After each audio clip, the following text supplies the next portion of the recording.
Arrête d'accepter ce qui te vole la paix. La plupart des blessures que tu portes ne sont pas nées en toi.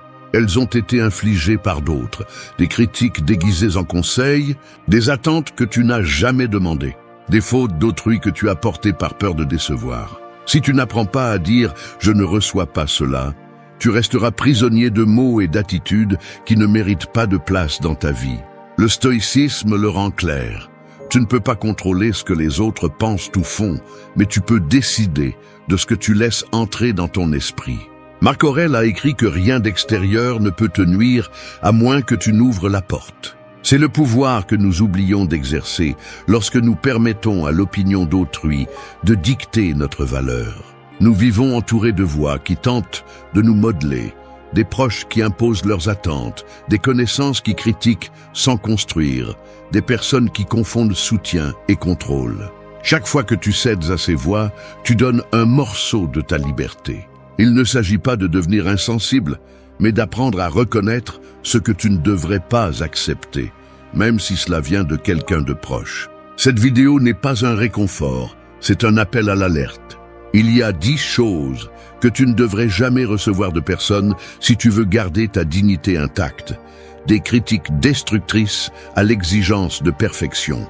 Il ne s'agit pas de t'isoler, mais de mettre des limites fermes, d'apprendre à filtrer ce qui arrive pour protéger ton esprit et ton caractère. Le changement ne dépend pas de la façon dont les autres te traitent mieux, il dépend de toi. De cesser de céder ta paix, de cesser de vivre selon les attentes des autres. La véritable force réside dans celui qui reste maître de lui-même, même au milieu des pressions extérieures. C'est ce que tu apprendras ici, à protéger ta liberté intérieure et à cesser d'accepter ce qui n'aurait jamais dû avoir de place dans ta vie. Rejette la critique qui détruit. La critique a 2 visages. L'un te défie d'améliorer, l'autre cherche simplement à te briser. Le problème est que, par habitude ou par peur de paraître arrogant, nous avons tendance à accepter les deux comme s'ils valaient la même chose. C'est l'erreur que le stoïcisme te met en garde de ne pas commettre. Toutes les critiques ne méritent pas d'entrer dans ton esprit, et encore moins d'y rester à vivre. Il y a des gens qui donnent leur avis sans réfléchir, lançant des commentaires qui coupent plus qu'un couteau. Et il y a d'autres qui critiquent dans le but de te diminuer pour se sentir supérieur. Si tu n'apprends pas à distinguer entre une observation constructive et une qui cherche seulement à te couler, tu finiras par porter des déchets émotionnels qui ne t'appartiennent pas. Un commentaire blessant, lorsque tu le laisses entrer sans le remettre en question, devient un écho constant qui mine ton estime de soi de l'intérieur. Sénèque disait que personne ne peut te blesser sans ton consentement. Ce n'est pas une jolie phrase, c'est une instruction pratique. Quand quelqu'un lance des mots qui cherchent à te dévaloriser, tu as le choix de ne pas les adopter comme vérité. Ce que tu n'acceptes pas ne peut pas te définir. Mais voici le défi. L'esprit humain a tendance à se souvenir plus des mots négatifs que des mots positifs. C'est pourquoi tu as besoin de t'entraîner à filtrer. Rejeter la critique qui détruit ne signifie pas devenir sourd aux conseils. Cela signifie apprendre à écouter avec discernement. Demande-toi qui parle. Avec quelle intention le fait-il? Y a-t-il quelque chose d'utile derrière ces mots ou seulement du poison? Une critique qui t'offre une direction concrète pour grandir est un cadeau, même si elle fait mal. Celle qui cherche à t'humilier ne mérite même pas ta colère. Elle mérite seulement d'être rejetée. Pense à ceci. Accepter des critiques injustes, c'est comme laisser quelqu'un te donner des pierres à porter dans ta poche toute la journée. Peu importe ta force, tôt ou tard elles te pèseront et te ralentiront. Chaque pierre est un commentaire que tu n'as pas filtré, un jugement que tu as pris pour le tien. Le stoïcien ne porte pas ce qui ne lui appartient pas. Il comprend que les mots des autres en disent plus sur celui qui les prononce que sur celui qui les reçoit. Si tu veux le pratiquer dans ta vie quotidienne, commence par quelque chose de simple. La prochaine fois que tu reçois un commentaire qui essaie de te rabaisser, fais une pause avant de réagir. Respire et demande-toi si cette opinion t'aide à t'améliorer dans quelque chose de réel. Si la réponse est non, ne la prends pas. Tu n'as même pas besoin de répondre.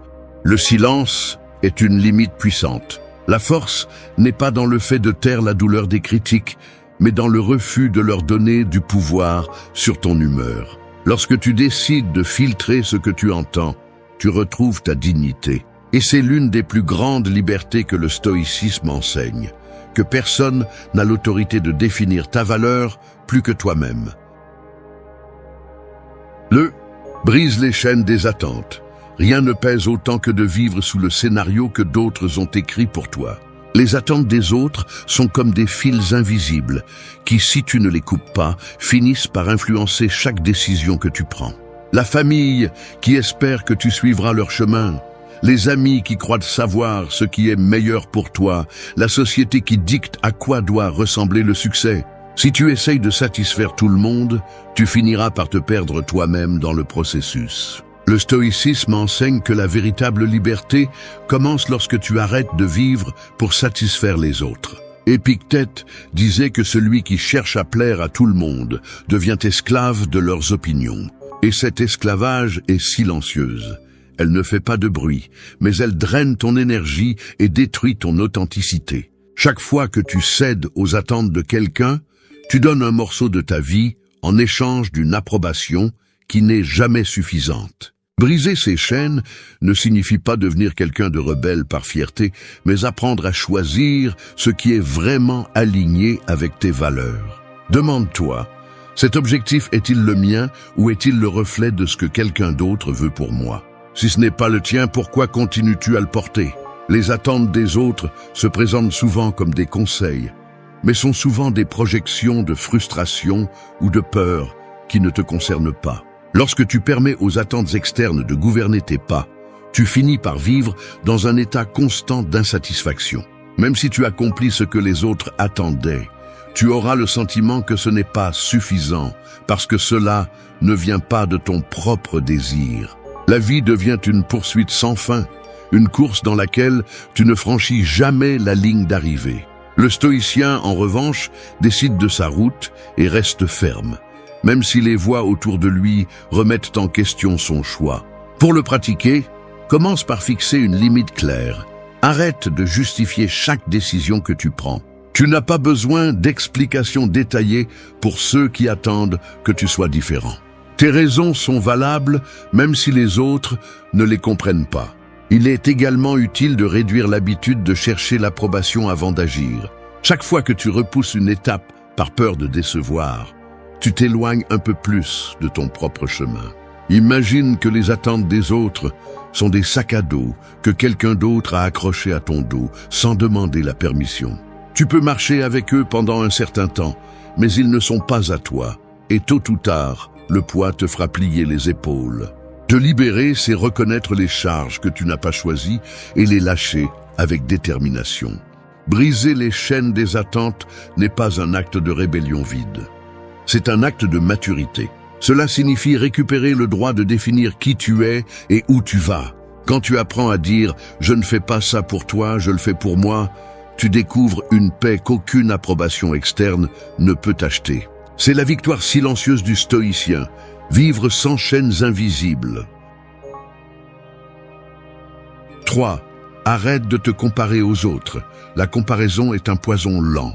Elle commence comme une étincelle innocente lorsque tu vois les réalisations de quelqu'un d'autre, mais elle se transforme rapidement en un feu qui consume ta paix intérieure. Se mettre en compétition par habitude avec les autres est l'un des pièges les plus courants que la société nous impose. Mesurer ta valeur en fonction de ce que les autres atteignent. Le problème est que cette course ne se termine jamais, car il y aura toujours quelqu'un qui a plus, quelqu'un qui est arrivé avant, quelqu'un qui semble aller plus vite. Le stoïcisme enseigne que la seule compétition légitime est contre la version de toi-même d'hier. Marc Aurèle avertissait que se comparer aux autres est une perte de temps et d'énergie sur ce que tu ne peux pas contrôler. Chaque personne a son propre terrain de bataille, ses batailles cachées et ses rythmes. Vouloir égaler ou surpasser ce que tu vois de l'extérieur est comme essayer de courir sur une piste qui n'est pas la tienne. Tu finiras épuisé et sans direction. La compétition constante déforme ta perception du succès. Au lieu de te demander si tu progresses dans ce qui compte vraiment pour ta vie, tu commences à mesurer chaque pas selon le regard des autres. Cette habitude vole le plaisir de tes propres réalisations, car ce que tu obtiens ne semble plus suffisant lorsque quelqu'un d'autre a quelque chose de différent. C'est une forme subtile d'esclavage émotionnel. Ta valeur devient un reflet de comparaison que tu ne contrôles pas. Renoncer à se comparer aux autres ne signifie pas se contenter de moins, ni perdre le désir de se surpasser. Cela signifie réorienter ton ambition là où elle a du sens. Grandir en discipline, en force et en caractère. Demande-toi si ce que tu cherches te rend meilleur, ou si c'est juste une course vide pour prouver quelque chose à ceux qui n'ont même pas d'importance dans ton histoire. Le stoïcien comprend que le véritable progrès ne se mesure pas en applaudissements ni en nombre, mais en la capacité de maintenir le calme et la cohérence avec ses principes. Le mettre en pratique dans la vie quotidienne nécessite du courage. La prochaine fois que tu ressens de l'envie ou de l'impatience pour rattraper quelqu'un d'autre, arrête-toi et examine cette émotion. Demande-toi, est-ce vraiment à moi ou est-ce juste une réaction à ce que je vois à l'extérieur? Lorsque tu identifies que c'est la deuxième option, laisse-la partir. Chaque minute que tu passes à te comparer aux autres est une minute que tu ne passes pas à construire ton propre chemin. Pense à un coureur qui se distrait en regardant ceux qui sont à ses côtés. Il perd de la vitesse et de la direction. Il en va de même dans la vie.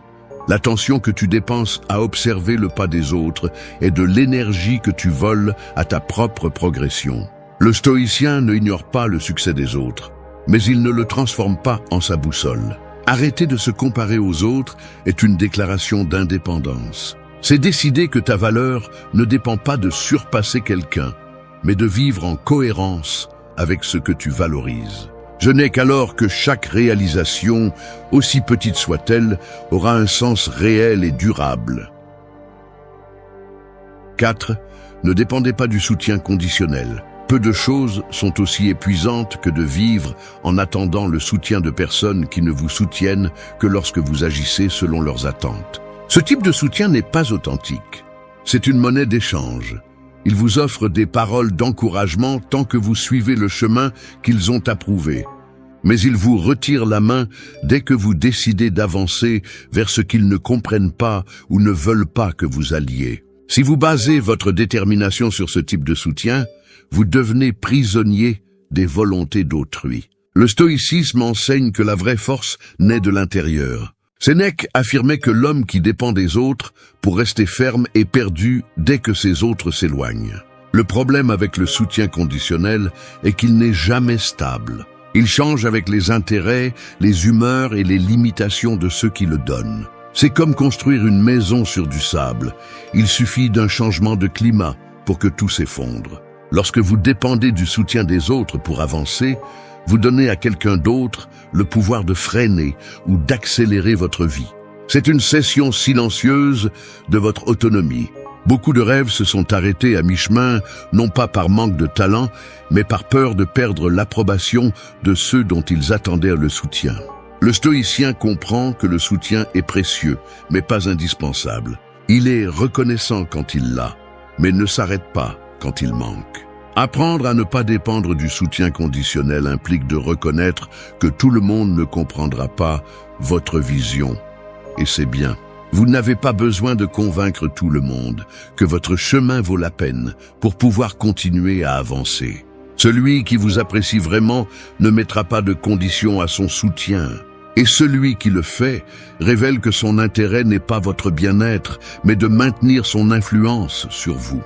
Dans la vie quotidienne, cela se traduit par de petites décisions quotidiennes. Ne reportez pas un projet simplement parce que vous ne recevez pas l'enthousiasme que vous espériez. Ne changez pas un objectif personnel par peur de décevoir quelqu'un. N'abandonnez pas votre but parce que les autres n'applaudissent pas. Agir avec fermeté, même lorsque vous marchez sans applaudissements, est un exercice de force stoïcienne. Pensez à un navigateur qui décide de sa route en fonction des vents d'applaudissements. Il n'arrivera jamais à bon port, car il y aura toujours des courants qui changent de direction. C'est ainsi que sont les opinions des autres, variables, inconstantes et souvent sans rapport avec votre destin.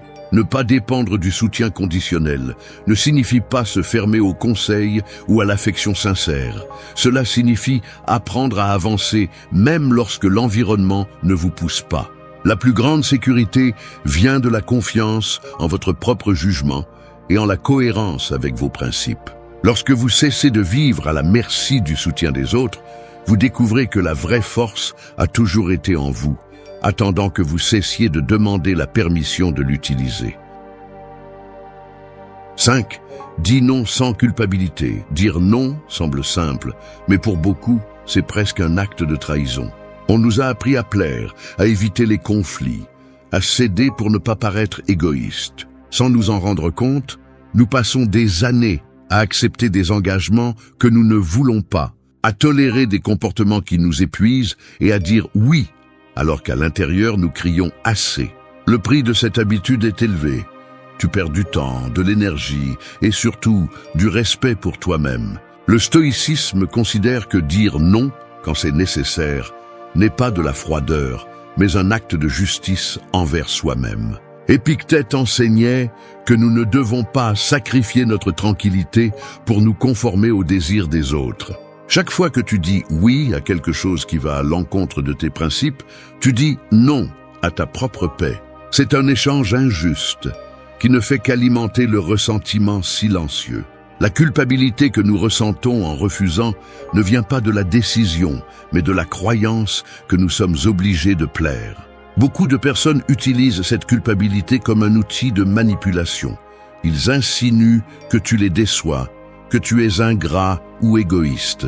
Le stoïcien reconnaît ce piège émotionnel et ne permet pas qu'il le détourne de ce qui est juste. Tu n'as pas à justifier une limite qui protège ton bien-être. Dire non fermement ne signifie pas le faire avec agressivité. Cela signifie parler clairement et sans excuses inutiles. Un non honnête, dit avec respect, est plus digne qu'un oui forcé qui se transforme tôt ou tard en ressentiment. Chaque fois que tu refuses quelque chose qui n'est pas bon pour toi, tu renforces ton caractère et envoies un message clair. Ton temps et ton énergie ont de la valeur. Le mettre en pratique dans la vie quotidienne nécessite du courage au début. Commence par les petites limites. Refuse cette invitation que tu sais qui t'épuisera. Ne réponds pas aux messages qui cherchent seulement à t'entraîner dans des discussions inutiles. Arrête l'habitude d'accepter des faveurs que tu ne souhaites pas rendre. Avec le temps, tu remarqueras que le monde ne s'effondre pas quand tu dis non et que les personnes qui te respectent vraiment apprennent à l'accepter sans reproche. Imagine une jarre d'eau dont tout le monde peut se servir quand il le souhaite. Et tôt ou tard, elle sera vide. Et tu ne pourras pas offrir même à celui qui en a vraiment besoin. Dire non, c'est fermer le robinet aux excès pour conserver l'essentiel. Dire non sans culpabilité, c'est reprendre l'autorité sur ta vie. Ce n'est pas de l'égoïsme, c'est de la clarté. Tu choisis où investir ton temps et ton énergie au lieu de les donner par obligation. Cette liberté de choisir à qui et à quoi tu dis oui est l'une des bases de la force stoïcienne, car seul celui qui sait refuser ce qui l'affaiblit peut se concentrer sur ce qui le fait grandir. 6. Ne porte pas les fautes des autres.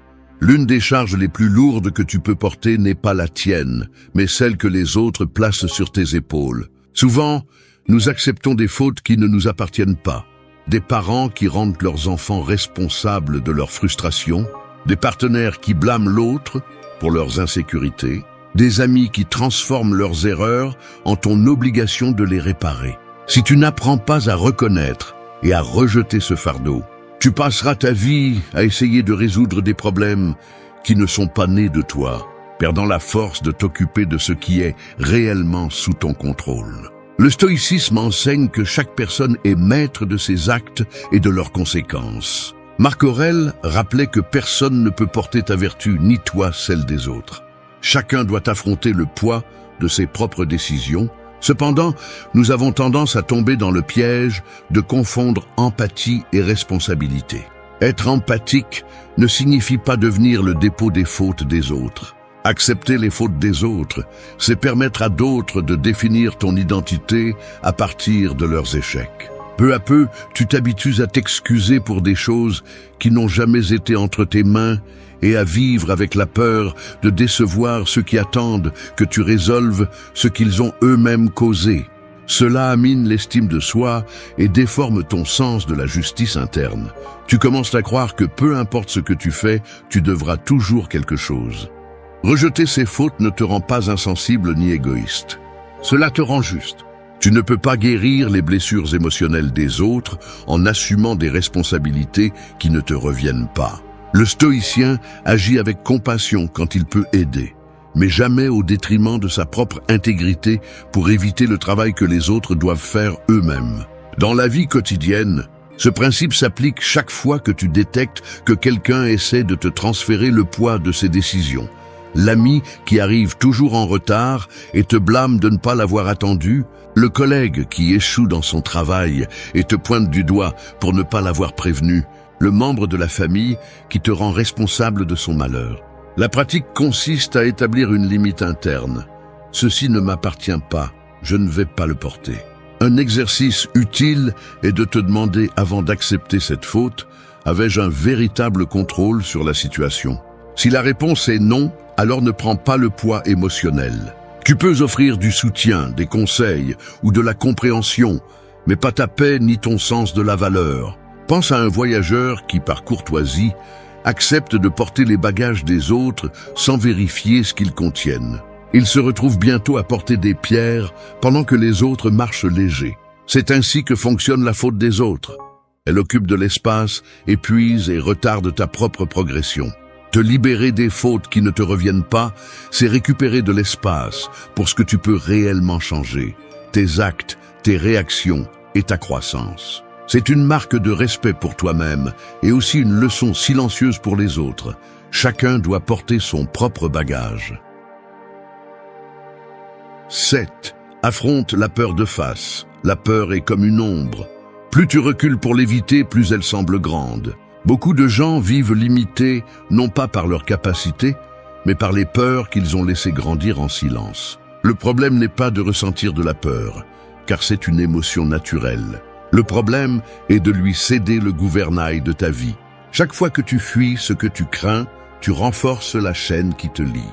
Le stoïcisme enseigne que le courage ne consiste pas à ne pas avoir peur, mais à agir malgré elle. Sénèque disait que nous souffrons plus dans l'imagination que dans la réalité, car la peur a tendance à peindre des scénarios exagérés qui se produisent rarement. Tant que tu les nourris par l'évasion, ils continueront à gagner du terrain. Ils ne perdent de la force que lorsque tu décides de les regarder dans les yeux. La peur n'est pas un ennemi que tu dois détruire. C'est un messager qui révèle où sont tes limites internes. Au lieu de fuir, le stoïcien l'utilise comme une boussole. Si quelque chose te fait peur, mais est important pour ta croissance, c'est un signe qu'il y a une porte que tu dois franchir. Chaque pas vers ce que tu craignais réduit son pouvoir et augmente le tien. Affronter la peur ne signifie pas t'exposer sans préparation ni agir impulsivement. Cela signifie cesser de repousser les décisions que tu sais que tu dois prendre.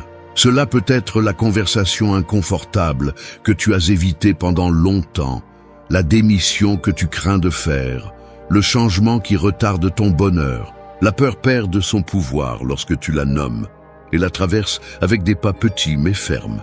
Dans la vie quotidienne, un exercice stoïcien consiste à décomposer la peur.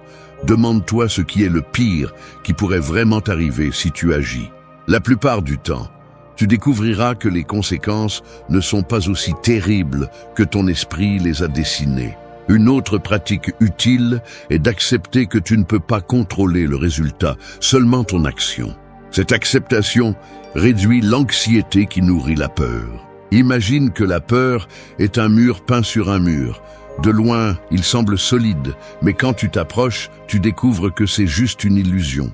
Beaucoup des barrières que tu crois infranchissables sont des projections mentales qui disparaissent dès que tu fais le premier pas. Le stoïcien ne cherche pas à éradiquer la peur, il la transforme en un allié qui indique où il doit se renforcer. Chaque fois que tu décides d'agir malgré la peur, tu renforces ton caractère et la prochaine fois, cette peur aura moins de voix. Affronter la peur de face, c'est revendiquer ton droit de vivre en liberté. Tu arrêtes d'attendre le moment parfait qui n'arrive jamais et tu prends le contrôle de ton histoire. À la fin, tu découvres que la peur n'était grande que tant que tu la regardais de loin. 8. Renonce à la perfection. Poursuivre la perfection est comme essayer de rattraper l'horizon. Plus tu cours vers lui, plus il s'éloigne. Beaucoup vivent épuisés en essayant de respecter une norme qui n'existe pas. Et le pire est qu'elle n'est même pas la leur, mais imposée par le regard des autres. La perfection est une illusion qui vole du temps, de la paix et de l'authenticité, car elle exige toujours plus que ce que tu peux donner et ne concède jamais de satisfaction. Le stoïcisme enseigne que la vertu ne réside pas dans le fait d'être impeccable, mais dans le fait d'avancer avec constance et cohérence. Marc Aurèle rappelait que nous sommes humains, faits pour nous tromper, apprendre et nous corriger, pas pour correspondre à un moule inatteignable. Celui qui est obsédé par la perfection finit par être paralysé par la peur de l'erreur, et cette paralysie empêche le progrès qu'il désire tant. Chercher la perfection crée aussi une relation toxique avec les autres. Tu crois que tu ne seras digne d'amour, de respect ou de succès que si tu ne fais pas d'erreur. Cela génère de l'anxiété et de la méfiance envers le monde. Tu deviens dur avec toi-même et critique avec les autres, parce que tout ce qui s'écarte de l'idéal te semble inacceptable. Le stoïcien sait que l'erreur fait partie du processus et que la véritable force réside dans le fait de se relever encore et encore. Renoncer à la perfection ne signifie pas tomber dans la médiocrité, ni cesser de chercher à s'améliorer. Cela signifie accepter ta nature humaine et te concentrer sur le progrès réel. L'objectif est d'avancer un pas de plus chaque jour, pas de marcher sans tâche. Demande-toi, est-ce que ce que je cherche à perfectionner améliore vraiment ma vie ou est-ce que cela nourrit simplement mon besoin d'approbation ? Dans la vie quotidienne, ce principe s'applique lorsque tu te permets de livrer un projet en sachant qu'il est suffisamment bon, même s'il n'est pas impeccable. Lorsque tu acceptes tes erreurs sans te punir sévèrement, lorsque tu reconnais que ta valeur ne dépend pas de la façon dont tout ce que tu fais semble poli. La pratique stoïcienne consiste à privilégier le but sur l'apparence. Pense à un sculpteur qui passe toute sa vie à polir la même pierre, convaincu qu'elle n'est pas encore prête à être montrée. Il meurt avec l'œuvre inachevée, non pas parce qu'il manquait de talent, mais parce qu'il n'a jamais accepté qu'elle était déjà belle dans son imperfection. C'est ainsi que vivent ceux qui sont esclaves de la perfection. Ils oublient de vivre en essayant d'impressionner un juge invisible. Le stoïcien n'aspire pas à être parfait, il aspire à être intègre. L'intégrité consiste à agir selon tes principes, même lorsque tu commets des erreurs, à apprendre avec humilité et à corriger avec courage. Renoncer à la perfection, c'est te libérer d'une prison mentale. C'est faire de la place pour l'apprentissage, la croissance et la paix intérieure. Parce que lorsque tu arrêtes de t'exiger d'être impeccable, tu découvres que l'essentiel, ta valeur, ta dignité et ton but n'a jamais dépendu de la réalisation d'un idéal impossible. Cela, seul toi le sais. 9. Remercie seulement ce qui est essentiel. Remercier est une vertu, mais remercier tout sans mesure peut devenir un piège. Nous vivons dans une culture qui confond gratitude avec conformisme et politesse avec soumission. On nous apprend à dire merci même pour ce que nous n'avons pas demandé, pour ce qui nous fait du mal, pour ce qui vient avec des conditions cachées. Cette habitude affaiblit la voix intérieure qui nous rappelle que tout ne mérite pas notre gratitude. Le stoïcisme enseigne que la gratitude doit naître de la raison et non de l'habitude. Marc Aurèle conseillait de reconnaître le bien quand il est vrai et de rejeter ce qui ne contribue ni à la vertu ni à la paix de l'âme. Remercier seulement ce qui est essentiel, c'est apprendre à distinguer ce qui enrichit vraiment votre vie de ce qui cherche simplement à vous lier à une dette émotionnelle. Remercier pour tout peut vous faire tolérer l'intolérable. Des relations toxiques déguisées en faveur, des promesses brisées que vous acceptez avec un sourire, des miettes d'attention que vous confondez avec un soin authentique. Si vous ne savez pas filtrer, vous finissez par confondre gratitude avec soumission, et votre dignité s'érode peu à peu. Le stoïcien, en revanche, remercie sans perdre son jugement. Il reconnaît avec appréciation ce qui est précieux, mais ne se sent pas obligé par ce qui vient avec des chaînes. Le pratiquer dans la vie quotidienne nécessite de l'honnêteté. Remercie pour le temps sincère, pour la parole qui te pousse, pour le geste qui est donné sans attendre de récompense. Ne remercie pas ce qui est utilisé pour te manipuler ou ce qui est donné avec mépris. Apprends à dire « je n'ai pas besoin de ça » quand ce que tu reçois cherche à acheter ton silence, ta loyauté ou ton obéissance. Une pratique utile est de te demander « est-ce que ce que je reçois améliore mon caractère, ma paix, mon chemin ?» Si la réponse est non, cela ne mérite pas ta gratitude. Tu peux être poli, mais tu n'es pas obligé de te plier à ce qui ne te profite pas ou ne t'honore pas. La vraie gratitude est sélective, car elle reconnaît que ce qui est précieux n'est ni abondant ni trivial. Imagine un jardin où tu remercies chaque graine qui tombe, même les mauvaises herbes. Avec le temps, les fleurs se noient. C'est ce qui se passe quand tu remercies sans discernement. Tu donnes la même valeur à ce qui nourrit qu'à ce qui gêne, et tu finis entouré de ce qui n'aurait jamais dû rester. Remercier seulement ce qui est essentiel n'est pas être froid, c'est être conscient que ta gratitude est une ressource précieuse. Quand elle est offerte avec sincérité, elle élève autant celui qui la donne que celui qui la reçoit. Quand elle est gaspillée sur ce qui est nuisible, elle devient une chaîne invisible. Le stoïcien n'utilise pas la gratitude comme un masque pour supporter l'injustice. Il l'utilise comme un phare qui éclaire ce qui mérite vraiment de rester dans sa vie. Parce que l'essentiel n'est pas toujours abondant, mais c'est suffisant pour maintenir le respect de soi et des autres.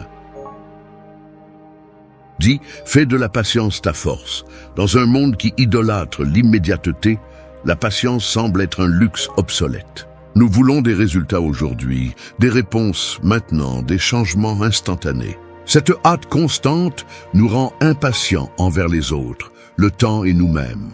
Et ce que beaucoup ne voient pas, c'est que cette impatience est à la racine de beaucoup d'anxiété, de décisions impulsives et de conflits inutiles. Le stoïcisme considère la patience non pas comme une faiblesse, mais comme l'une des plus grandes formes de force. Sénèque disait que le temps guérit ce que la raison ne peut atteindre, et que savoir attendre avec sérénité est un signe de sagesse. La patience n'est pas de la résignation, c'est la discipline pour garder son calme tout en agissant avec constance, sans céder à la frustration que provoque le retard de ce que l'on désire. Vivre avec patience, c'est comprendre que les choses précieuses ne germent pas immédiatement. Le caractère se forme à travers des années d'habitude. Les relations solides grandissent avec un soin constant. Les réalisations significatives nécessitent de la répétition et un effort silencieux. Lorsque tu prétends accélérer ce qui par nature a besoin de mûrir, tu finis par détruire le processus. L'impatience est aussi une façon de céder le contrôle. Tu réagis à l'impulsion du moment au lieu d'agir guidé par tes valeurs. La personne patiente, en revanche, ne se laisse pas emporter par l'urgence externe. Elle choisit d'attendre parce qu'elle a confiance en sa préparation et dans le rythme naturel des événements. Ce calme conscient devient un bouclier contre le chaos émotionnel. Pratiquer la patience dans la vie quotidienne commence par accepter les temps de chaque étape. Tous les progrès ne sont pas visibles immédiatement. Parfois, le progrès se produit en silence, comme la graine qui germe sous terre avant de percer la surface. Cela nécessite aussi d'apprendre à tolérer l'inconfort de l'attente sans chercher des distractions destructrices ou des décisions précipitées. Une façon de la cultiver est de reconnaître que tu n'as pas toujours besoin de réagir à tout ce qui se passe. Le silence et la pause avant de répondre te permettent de choisir des mots plus sages et des actions plus efficaces. Chaque fois que tu décides de ne pas te laisser emporter par l'urgence, tu renforces ton autocontrôle et réduis les erreurs nées de la précipitation. Imagine un archer qui tire avant de bien tendre la corde. La flèche se perd dans l'air. C'est ainsi que fonctionne l'impatience. Tu agis avant d'être prêt et tu gaspilles l'effort. La patience, en revanche, te permet d'attendre le moment approprié pour lâcher la flèche avec précision. Faire de la patience ta force ne signifie pas renoncer à l'action, mais agir au bon moment avec clarté et sans anxiété. Quand tu apprends à attendre sans abandonner, tu découvres que beaucoup de batailles sont gagnées non pas par la vitesse, mais par la constance et la capacité à résister. Cette maîtrise du temps est l'une des victoires les plus silencieuses et puissantes du stoïcien. Les mots qui sortent de ta bouche sont comme les empreintes que tu laisses où tu passes. Ils révèlent qui tu es, même si tu essaies de le cacher. Tu peux feindre avec ton apparence, avec ce que tu montres sur les réseaux ou avec les succès dont tu te vantes. Mais il suffit de t'écouter quelques minutes pour savoir de quoi tu es fait. Un homme se trahit quand il parle, et pas par accident, mais parce que ce qu'il dit est le reflet direct de son esprit et de son caractère. Nous vivons entourés de phrases vides, de plaintes, d'excuses déguisées en arguments, de commentaires qui essaient de paraître intelligents, mais qui ne font que révéler l'insécurité de celui qui les prononce. Un homme qui blâme les autres pour ses échecs démontre sa faiblesse. Celui qui se vante de tout savoir, en réalité avoue sa peur d'apprendre. Celui qui dit « c'est impossible » déclare qu'il a déjà abandonné avant de commencer. Et celui qui assure qu'il ne se soucie de rien n'est pas courageux. C'est quelqu'un qui a renoncé à ressentir. Les mots ne mentent pas. Ils montrent la limite mentale de chaque personne. Un homme sage n'a pas besoin d'orner son discours ni de lancer des phrases pour impressionner. Il parle avec responsabilité, avec humilité et avec fermeté, parce qu'il sait que sa valeur ne se mesure pas à ce qu'il promet, mais à ce qu'il fait. Changer la façon dont tu parles n'est pas une question de mode ou de phrases motivantes. C'est entraîner ton esprit à cesser d'être une victime de la médiocrité et à commencer à vivre avec du caractère. Si tu prends ta vie au sérieux, tu devras revoir chaque mot que tu dis, parce que ce que tu répètes ne sort pas seulement de ta bouche. Cela façonne la personne en laquelle tu te transformes. 1. Prends possession de tes erreurs. Un bateau au voile déchiré n'arrivera jamais au port, peu importe combien il blâme le vent. C'est ainsi que vit celui qui passe son temps à reprocher aux autres la direction de sa propre vie. Tu peux pointer du doigt le climat, la mer, l'ancien capitaine ou tout ce qui t'entoure, mais tant que tu ne prends pas la barre de tes propres mains, tu resteras à la dérive. La plupart des gens dépensent leur énergie à chercher des coupables, convaincus qu'il est plus facile de pointer du doigt que de reconstruire. Ils ne se rendent pas compte que cette attitude les maintient enchaînés au même point, incapables d'avancer. Quand tu blâmes les autres, tu cèdes le contrôle de ta vie. Pense à ceci. Chaque fois que tu dis « je n'ai pas réussi à cause de mon patron, de mon partenaire, du gouvernement ou de la chance », tu cèdes le contrôle de ton destin à quelqu'un d'autre.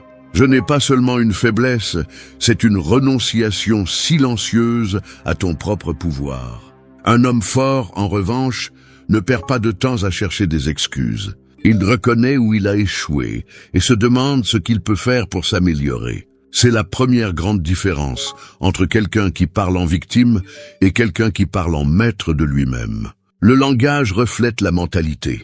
Celui qui dit « ils m'ont mis en colère » affirme que ses émotions dépendent des autres. Celui qui dit « j'ai décidé de me mettre en colère » démontre qu'il prend la responsabilité de ce qu'il ressent. Cette simple différence de mots montre deux mondes opposés. Celui de l'homme qui se sent à la merci de tout et celui de l'homme qui comprend que, bien qu'il ne puisse pas contrôler ce qui se passe à l'extérieur, il contrôle sa réaction. La philosophie stoïcienne enseigne que la souffrance n'est plus de nos interprétations que des faits. Si un obstacle apparaît, l'insensé le voit comme une injustice, tandis que le sage le prend comme un défi. Cette perspective ne s'acquiert pas du jour au lendemain, mais avec une pratique constante. Tu dois commencer par surveiller comment tu parles des problèmes. Arrête de dire « je ne peux pas à cause de » et remplace-le par « je n'ai pas réussi parce que je ne me suis pas assez préparé, mais je peux essayer à nouveau ». Ce n'est pas seulement un changement de phrase, c'est un changement d'identité. Prendre possession de ses erreurs ne signifie pas se noyer dans la culpabilité ni se punir constamment. Cela signifie accepter avec maturité que chaque choix a des conséquences et que bien que nous ne décidions pas toujours de ce qui se passe, nous décidons toujours comment y répondre. Si tu perds une affaire, au lieu de blâmer le marché, examine tes décisions financières. Si ta relation se brise, au lieu de blâmer l'autre, réfléchis à ce que tu as apporté ou omis d'apporter. C'est ce qui forge le caractère. Regarder dans le miroir sans chercher de raccourcis pour éviter la vérité. Un homme qui assume ses erreurs devient digne de confiance. Personne ne respecte celui qui a toujours une excuse prête. On respecte celui qui dit « j'ai échoué mais je vais le corriger ». Ce type de caractère inspire plus que n'importe quel discours enjolivé. De plus, lorsque tu acceptes ta responsabilité, tu reprends le contrôle. Tu n'attends plus que les circonstances changent par magie. Tu commences à changer toi-même. Beaucoup fuient cette attitude parce qu'il est douloureux de reconnaître sa propre fragilité. Cependant, la douleur de la vérité est brève et libératrice, tandis que le poids du mensonge et de l'excuse est interminable. Chaque fois que tu blâmes quelqu'un d'autre, tu portes une pierre de plus dans ton sac à dos. Lorsque tu acceptes ton erreur, tu lâches ce poids et avances avec plus de légèreté. Le stoïcisme nous rappelle que la vertu n'est pas dans ce que nous disons que nous ferons, mais dans la façon dont nous agissons face à l'adversité. Assumer ses erreurs est un acte de courage, car cela signifie admettre que nous aurions pu faire mieux et que nous sommes prêts à essayer à nouveau. Cette pratique devient une habitude lorsque chaque soir tu passes en revue ta journée et te demandes avec honnêteté « Où aurais-je pu agir mieux ? Quels mots ai-je utilisés qui ont montré ma faiblesse ? Que puis-je corriger demain ?» Cet exercice quotidien façonne le caractère d'un homme fort. Rappelle-toi que tu ne contrôleras pas les tempêtes qui viendront, mais tu peux toujours ajuster les voiles. La prochaine fois que tu seras tenté de dire « ce n'est pas de ma faute », arrête-toi une seconde et demande-toi quelle part dépendait de toi. Au début, cela peut être inconfortable, mais peu à peu tu découvriras que l'inconfort est un signe de croissance. Ce qui n'est pas reconnu ne peut pas être amélioré, et ce qui n'est pas amélioré se répète. Un homme qui prend possession de ses erreurs prend possession de sa vie. Tandis que d'autres perdent du temps à chercher des coupables, lui cherche des solutions. Tandis que d'autres voient des problèmes, lui voit des opportunités d'apprentissage. C'est là la véritable force. Ne pas fuir la responsabilité mais l'embrasser. Parce qu'au final, la vie respecte celui qui cesse de se cacher derrière des excuses et qui se confronte à lui-même avec un regard ferme et un caractère intact. 2. Tais-toi et apprends avant de te vanter. Un jeune arbre qui essaie de montrer son ombre avant de grandir finit par se briser au premier vent fort. Il en va de même pour ceux qui parlent trop avant d'avoir suffisamment appris. Ils veulent projeter une grandeur, mais ne font que révéler leur fragilité. Un homme qui se vante de connaissances sans les avoir cultivées est comme une coupe vide qui fait du bruit au moindre choc. Elle sonne beaucoup, mais ne nourrit personne. À notre époque, où tout le monde a une opinion et où les réseaux sociaux transforment n'importe qui en prétendu expert, le silence est devenu un acte de rébellion. La plupart des gens pensent que parler plus signifie en savoir plus, alors qu'en réalité, les hommes vraiment sages écoutent plus qu'ils ne parlent. Ils comprennent que chaque mot a du poids et que s'il est prononcé sans fondement, il devient de la fumée emportée par le vent. Celui qui se vante sans maîtriser ce qu'il dit finit par être ridicule lorsque les faits le contredisent. C'est le piège de la vanité, confondre l'apparence du savoir avec la véritable sagesse. Le stoïcisme enseigne qu'un homme prudent est celui qui reconnaît combien il lui reste à apprendre, car seul celui-ci peut grandir. Lorsque tu admets que tu ne sais pas tout, tu ouvres la voie à la connaissance. En revanche, si tu te remplis de mots creux, tu fermes la porte à l'apprentissage. Le langage révèle le niveau d'humilité d'une personne.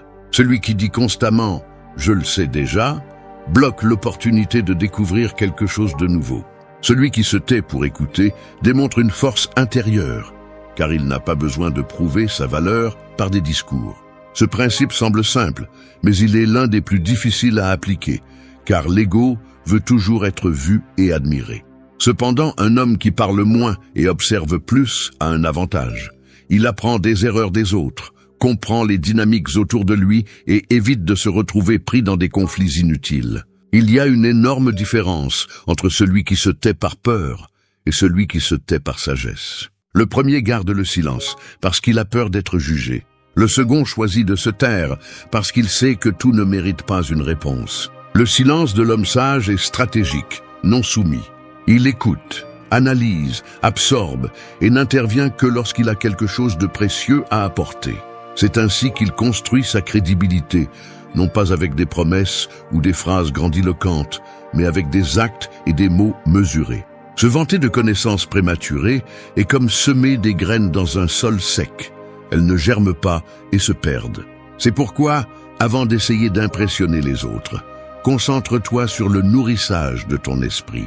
Lys, écoute ceux qui ont de l'expérience, pose plus de questions que tu ne donnes d'opinion et observe attentivement. Chaque conversation peut devenir une leçon si tu es prêt à te taire assez longtemps pour la recevoir. Le stoïcisme nous rappelle que maîtriser la langue fait partie de la maîtrise de soi. Un homme qui ne peut contrôler son envie de parler est à la merci de sa vanité.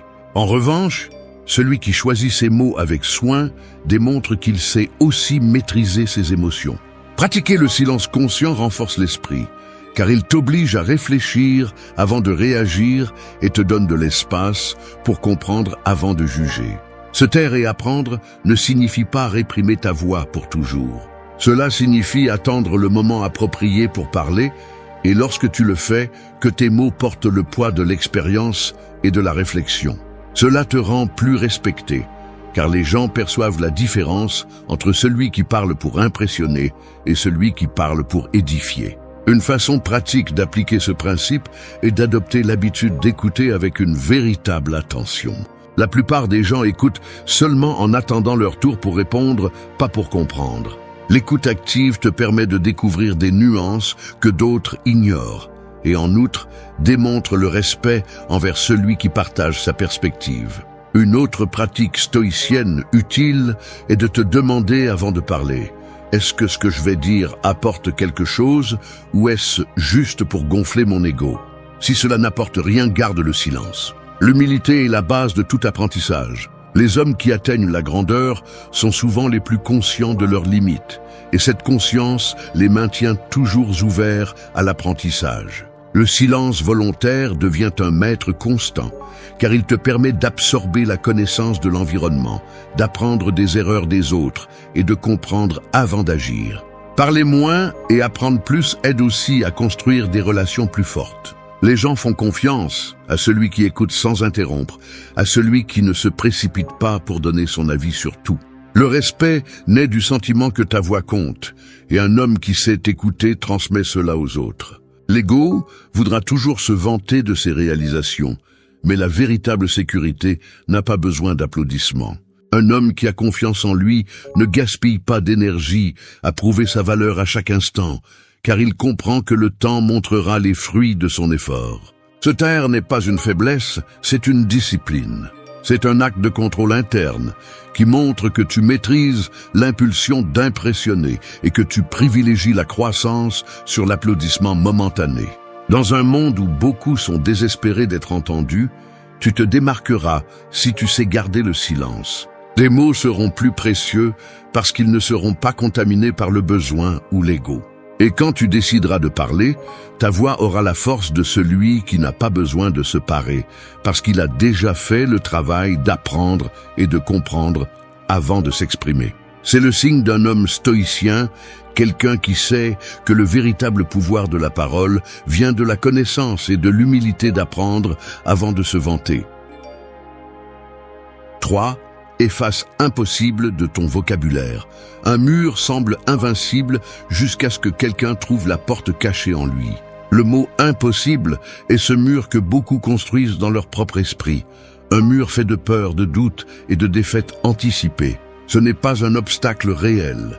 C'est une limite dessinée avec des mots qui finissent par façonner la réalité de celui qui le prononce. Chaque fois que quelqu'un dit « c'est impossible », il ne décrit pas le monde, il se décrit lui-même. Depuis l'enfance, nous entendons des phrases comme « ce n'est pas possible » ou « ce n'est pas à ta portée » et avec le temps, nous laissons ces idées devenir des vérités indiscutables.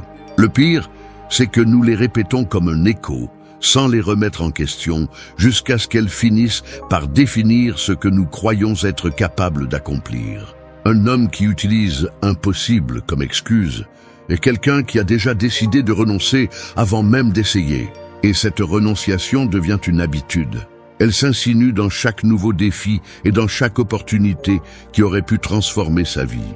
Le stoïcisme enseigne que la limite d'un homme ne réside pas dans les circonstances extérieures, mais dans sa propre perception. Marc Aurèle a écrit que « Si tu trouves cela insupportable, change ton attitude envers cela ». Et cette idée détruit l'illusion de l'impossible. Parce que beaucoup de choses ne sont pas impossibles.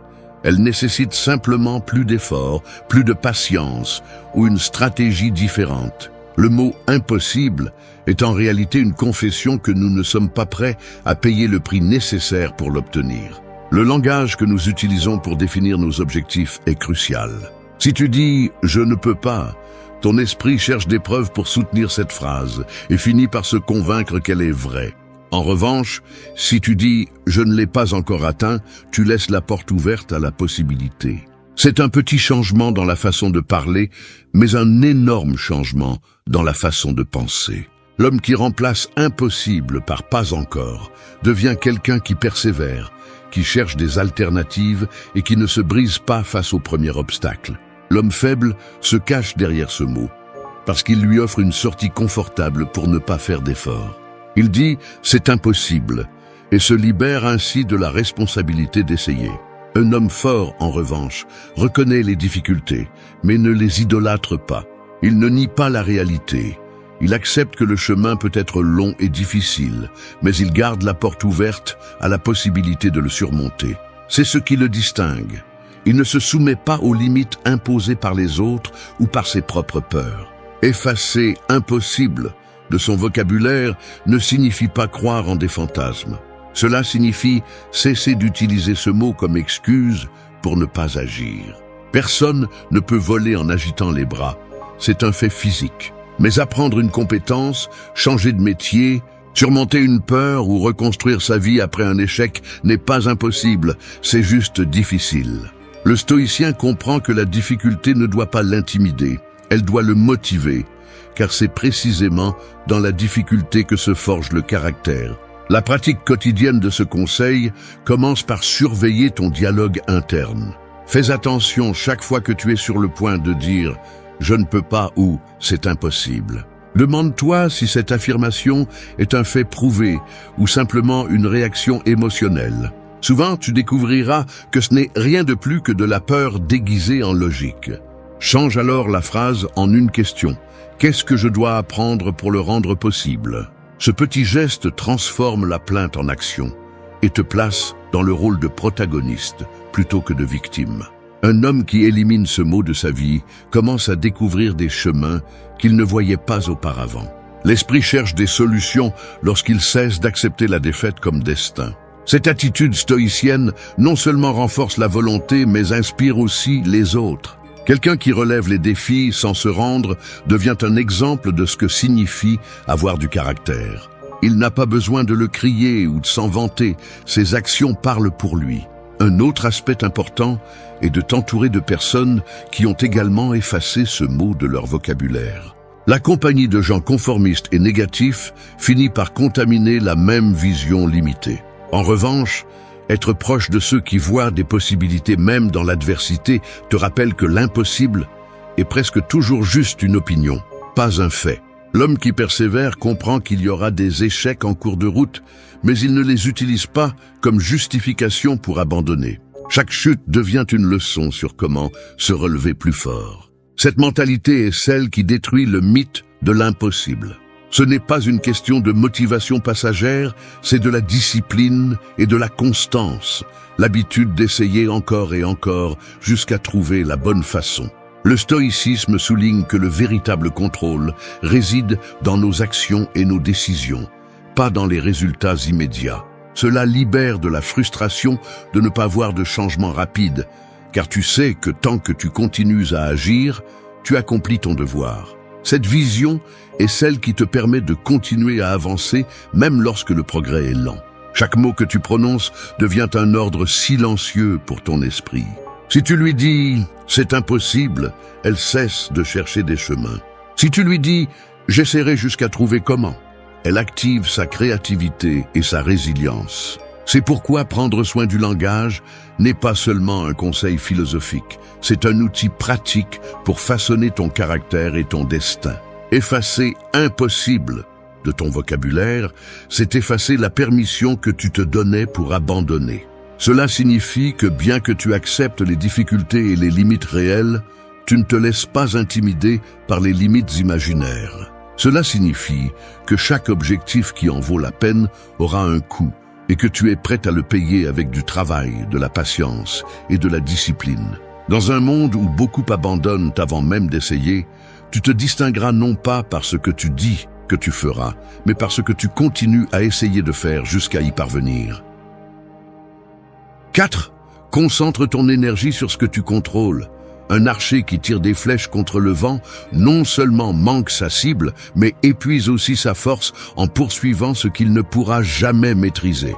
C'est ainsi que vivent beaucoup de gens, en lançant leur énergie contre des choses qui ne dépendent pas d'eux, en passant des journées entières à se plaindre du temps, de la politique, de l'opinion des autres, des décisions que d'autres prennent.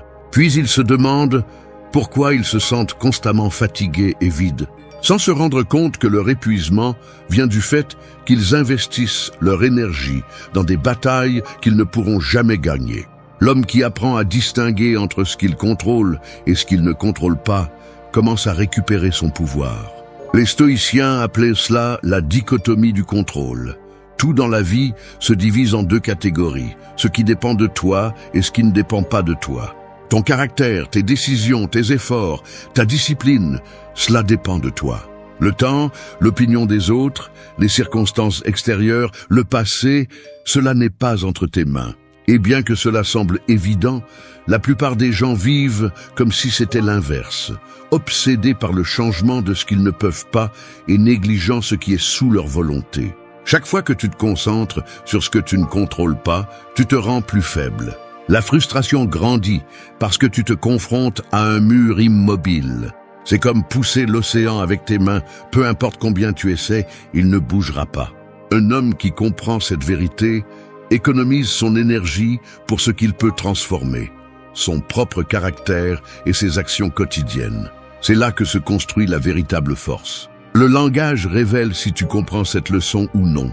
Celui qui dit « tu as gâché ma journée » a déjà donné son bien-être à une autre personne. Celui qui dit « j'ai décidé de ne pas laisser ma journée être gâchée » montre qu'il a pris les rênes de sa réaction.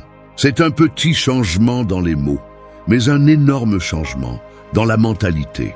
Des phrases quotidiennes peuvent te montrer si tu combats des fantômes ou résous des problèmes réels. L'homme faible se perd dans des discussions interminables sur ce que les autres devraient faire, tout en négligeant ce qu'il pourrait changer lui-même.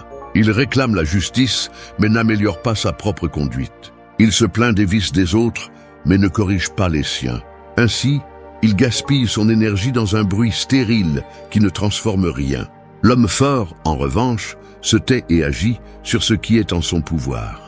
Sa vie s'améliore non pas par hasard, mais parce qu'il investit son effort dans un terrain fertile. Cette philosophie ne propose pas l'indifférence ni le conformisme. Il ne s'agit pas d'ignorer l'injustice ou de renoncer à ses rêves, mais de concentrer ton énergie de manière stratégique. Si quelque chose n'est pas entre tes mains, arrête de te battre contre cela et cherche où ton effort peut faire la différence. Un homme qui consacre ses jours à améliorer son caractère aura plus d'influence sur son environnement que celui qui ne fait que crier ce que le monde devrait changer. Pratiquer ce conseil dans la vie quotidienne nécessite une habitude de réflexion. Demande-toi devant chaque problème, puis-je changer cela avec mes actions? Si la réponse est oui, mets-toi au travail. Si la réponse est non, arrête de t'épuiser avec des plaintes et dirige ton énergie vers ce que tu peux contrôler. Au début, c'est difficile parce que l'ego veut avoir le pouvoir sur tout, mais avec le temps, cela devient une façon de vivre plus tranquille et plus ferme. La sérénité naît de l'acceptation de ce qui ne dépend pas de toi. Quand tu arrêtes de lutter contre le vent, tu découvres que tu peux ajuster les voiles. C'est la véritable liberté, ne pas avoir à attendre que tout autour de toi change pour pouvoir avancer. Cette mentalité ne réduit pas seulement le stress, elle renforce aussi la discipline parce que tu apprends à investir ton énergie là où elle donne des résultats. L'homme qui vit ainsi devient moins réactif. Il n'explose pas à chaque provocation. Il ne s'effondre pas à chaque revers parce qu'il a compris qu'il ne contrôle pas le comportement des autres ni les circonstances. Il se concentre sur le maintien de sa fermeté, de son caractère et de sa direction.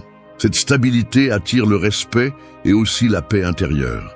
Une façon pratique de s'entraîner à cette approche est de tenir un journal où chaque soir, tu écris 2 colonnes, ce qui était sous ton contrôle et ce qui ne l'était pas. Cette simple pratique te rend conscient de combien d'énergie tu dépenses dans des batailles inutiles et te permet de la rediriger vers tes actions.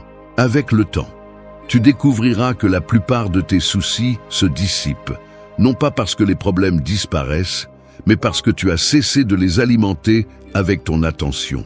Une autre pratique stoïcienne précieuse est de répéter chaque matin: aujourd'hui, je ferai face à tout ce qui se présente, mais je ne m'occuperai que de ce que je peux changer. Cette affirmation te prépare pour la journée avec un sens de responsabilité et de sérénité. Lorsqu'un problème se pose, au lieu de réagir avec frustration, tu te demandes: est-ce que c'est à moi ou pas? Et tu agis en conséquence. L'homme qui concentre son énergie sur ce qu'il contrôle ne perd pas de temps en disputes vaines. Ses paroles cessent de tourner autour des reproches et des plaintes et commencent à tourner autour des solutions et des décisions. Il est plus productif, plus discipliné et plus respecté parce qu'il ne se disperse pas avec des distractions qui ne font que l'épuiser. Alors que beaucoup s'épuisent en essayant de changer le monde sans se changer eux-mêmes, il concentre son énergie sur ce qu'il peut modeler, son caractère, ses habitudes, son comportement. Et paradoxalement, ce contrôle de soi finit par avoir plus d'influence sur son environnement que les plaintes des autres. Parce qu'un homme qui mène par l'exemple démontre que le véritable pouvoir réside dans ce que tu fais, pas dans ce que tu revendiques. Dans un monde saturé de bruit et de plaintes, tu te distingues lorsque tu choisis la bonne approche. Tu ne t'épuises pas à te battre contre ce que tu ne peux pas toucher. Tu ne gaspilles pas ton énergie dans des discussions stériles ni dans des attentes envers les autres. Tu la concentres sur ce qui dépend de toi.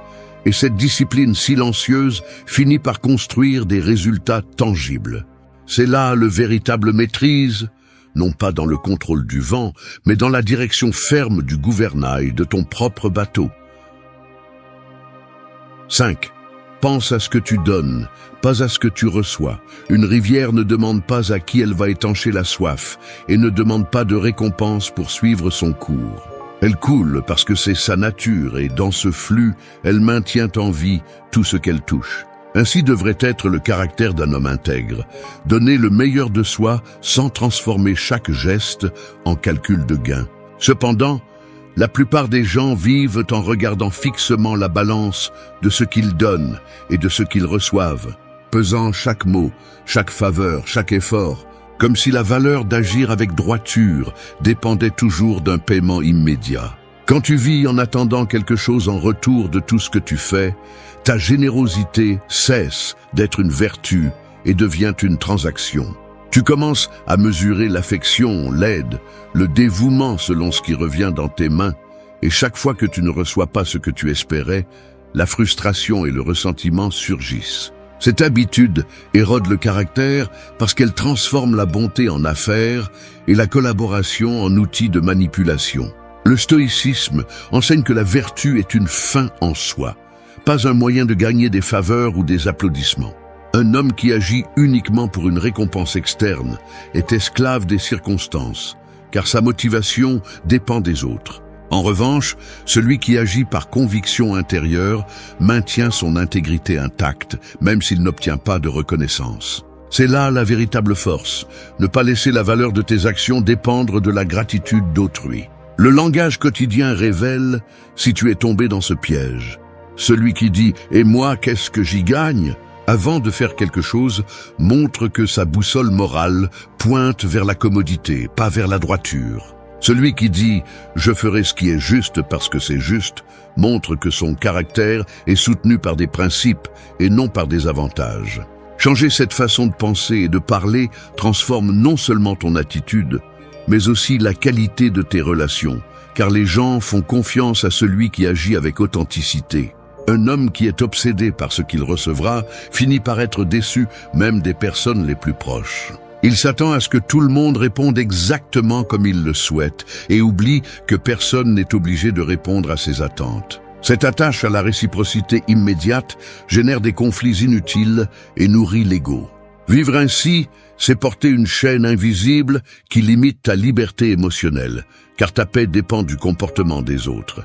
Penser d'abord à ce que tu donnes ne signifie pas permettre des abus ou accepter des injustices. Cela signifie privilégier l'intention sur la rétribution. Cela signifie choisir la générosité consciente, pas le sacrifice aveugle. Un homme qui donne à partir de sa conviction intérieure ne perd pas sa dignité, car il ne cherche pas à plaire à tout le monde. Il agit avec un but et pose des limites quand c'est nécessaire. Le stoïcisme considère que la véritable satisfaction vient de vivre selon la vertu, et l'une de ces vertus est la justice. Donner à chacun ce qu'il mérite sans attendre d'applaudissements. Cela inclut de remplir tes devoirs, de traiter avec respect, d'aider quand tu peux et de tenir ta parole. Ces actes renforcent le caractère parce qu'ils te rappellent que ta valeur ne dépend pas de ce que tu accumules, mais de ce que tu contribues au bien commun. Pratiquer ce principe dans la vie quotidienne nécessite de former la pensée avant chaque action. Demande-toi, est-ce que je le fais parce que c'est juste ou parce que j'espère recevoir quelque chose? Si la réponse est la seconde, arrête-toi et repense. Cette réflexion t'aide à te débarrasser de l'habitude d'agir par intérêt et t'entraîne à trouver satisfaction dans le simple fait d'agir avec droiture. Un outil pratique est l'habitude de la gratitude. Lorsque tu te concentres sur la gratitude pour ce que tu as déjà, le désir d'exiger des compensations diminue. Tu commences à voir chaque opportunité d'aider comme un privilège, pas comme un fardeau. Cela améliore non seulement ton caractère, mais te protège aussi du ressentiment, car tu cesses de sentir que le monde te doit quelque chose pour chaque effort que tu fais. L'homme qui pense à ce qu'il donne développe des relations plus solides. Les autres perçoivent que son soutien est authentique et non une astuce pour obtenir quelque chose. Cette authenticité génère confiance et respect, deux qualités qui ne s'achètent ni ne s'imposent. Elles se construisent avec cohérence dans le temps. Un autre aspect qui renforce le caractère en pratiquant ce conseil est que tu apprends à te détacher du résultat. Tu agis par principe, pas par garantie, et cela te rend plus résilient face aux déceptions. Quand tu aides et que tu ne reçois pas de gratitude, tu ne te brises pas. Quand tu fais le bien et que tu n'obtiens pas de reconnaissance, tu ne perds pas le cap. Cette indépendance émotionnelle te donne une paix que peu de gens connaissent. L'ego voudra toujours mesurer ce que tu donnes et exiger un retour. Mais l'homme qui choisit de vivre avec un but plutôt que par intérêt apprend à faire taire cette voix intérieure. Chaque acte désintéressé est un entraînement contre l'égoïsme. Chaque fois que tu choisis de donner sans attendre d'applaudissements, tu renforces le contrôle sur ton esprit et démontres que ton caractère n'est pas à vendre. Le monde a besoin de plus d'hommes qui agissent guidés par des principes et de moins d'hommes qui calculent leur générosité comme s'il s'agissait d'un échange commercial. C'est là la marque d'un homme stoïcien. Sa valeur ne dépend pas de la récompense. Sa satisfaction vient de vivre selon ce qu'il considère comme juste et honorable. À une époque où beaucoup ne pensent qu'à ce qu'ils peuvent tirer de chaque situation, tu te démarqueras si tu te concentres sur ce que tu peux apporter. Non pas parce que tu es naïf ou parce que tu ignores tes propres limites, mais parce que tu comprends que le véritable héritage que tu laisses n'est pas dans ce que tu accumules, mais dans ce que tu partages. C'est le type de force qui reste même quand tout le matériel disparaît. La force d'un caractère qui ne négocie pas ses principes par commodité. Il y a des batailles qui ne se gagnent pas en élevant la voix ni en rendant les coups, mais en apprenant à ne pas leur donner même le privilège de ta réaction. Parfois, le véritable défi n'est pas de faire face à celui qui t'a blessé, mais de garder la tête froide lorsque tout en toi exige d'exploser. La plupart confondent le silence avec la faiblesse. Mais le silence est un mur invisible qui fait que l'autre se heurte à son propre poison. Ne pas répondre n'est pas se rendre. C'est déclarer que tu ne vas pas gaspiller ta paix pour quelqu'un qui ne l'a jamais mérité. Nous vivons dans un monde où beaucoup pensent que te provoquer suffit pour te contrôler, qu'avec une moquerie, une trahison ou une blessure, ils peuvent te tirer à leur niveau. Mais lorsque tu apprends à être indifférent, à garder le silence et à maîtriser tes émotions, tu leur enlèves la seule arme qu'ils avaient, ton attention. C'est ce qui leur fait le plus mal, qu'ils ne réussissent pas à bouger un seul fil de ta vie. L'indifférence n'est pas une indifférence vide, c'est la déclaration que ton temps, ton énergie et ta sérénité valent plus que toute confrontation. Marc Aurèle l'a bien dit, le véritable dommage n'est pas l'offense, mais ta décision de la laisser t'affecter. Épictète enseignait que personne ne peut te blesser si tu ne donnes pas la permission à ces mots d'entrer. Et Sénèque avertissait que la colère joue toujours en faveur de l'ennemi, car elle te fait perdre le contrôle. La véritable victoire face à celui qui a essayé de te détruire n'est pas dans la vengeance, ni dans la démonstration de quoi que ce soit. Elle réside dans le fait de continuer à avancer avec dignité, de prospérer devant ses yeux sans lui donner la moindre explication. Ce n'est pas un discours de résignation, c'est un rappel de force. Ta meilleure vengeance sera toujours ta tranquillité et ton progrès. Car rien n'humilie plus que de voir quelqu'un grandir, sans regarder en arrière, sans rancune, sans besoin de crier sa victoire. C'est l'essence de ce que tu apprendras aujourd'hui. Comment transformer le silence? L'indifférence et l'autocontrôle en armes invisibles, impossibles à esquiver, qui défont l'ennemi sans te salir les mains. 1. Fais du silence ta réponse. Le silence est comme un mur de pierre construit avec ta propre dignité. Il n'est pas visible en surface, mais celui qui tente de le traverser se retrouve à frapper contre quelque chose d'imperméable. C'est un mur qui ne crie pas, ne menace pas, ne cherche pas à impressionner, mais qui protège mieux que n'importe quel mot lancé avec colère. Lorsque tu choisis le silence comme réponse, tu décides de ne pas offrir à l'autre ce qu'il cherche le plus, une réaction qui alimente son jeu. La plupart des gens pensent que répondre est se défendre, que se taire est céder, mais c'est tout le contraire. Répondre à une attaque est souvent entrer sur le terrain que l'autre a préparé pour toi, avec ses provocations, ses pièges et son envie de te voir perdre le contrôle. Le silence coupe ce fil invisible qui veut te lier à son drame. Ce n'est pas de la passivité, c'est le contrôle absolu de la situation. Le stoïcisme a toujours été clair. Tu ne peux pas contrôler les paroles ni les actes des autres, mais tu peux contrôler ta réponse à eux. Épictète disait que ce qui nous affecte n'est pas ce qu'on nous fait, mais ce que nous nous disons à nous-mêmes sur ce qu'on nous a fait. En choisissant le silence, tu décides de ne pas nourrir le dialogue interne qui enflamme la colère, ni de donner aux autres le plaisir de te voir tomber dans leur jeu. Pense au silence comme un miroir qui renvoie la responsabilité à l'autre. Lorsqu'une personne cherche à te provoquer et n'obtient rien, elle est forcée de faire face à l'écho de ses propres actes. Soudain, le bruit qu'elle a tenté de semer ne trouve pas où fleurir et commence à se faner. Toi, en revanche, tu conserves ta paix. Le silence ne cherche pas à prouver qui a raison, car celui qui se tait ne se bat plus pour gagner une discussion inutile, mais pour rester centré. Ce principe n'est pas facile à pratiquer, car l'instinct te demandera de réagir, d'expliquer, de crier. C'est là qu'intervient l'entraînement mental. Avant d'ouvrir la bouche, respire et demande-toi si ta réponse changera quelque chose ou ne servira qu'à gonfler l'ego de celui qui t'a blessé. 9 fois sur 10, tu découvriras que parler ne fera qu'aggraver la situation. Utilise le silence comme une limite, pas comme une punition. C'est une façon de protéger ton énergie et de ne pas la prêter à ceux qui ne la méritent pas.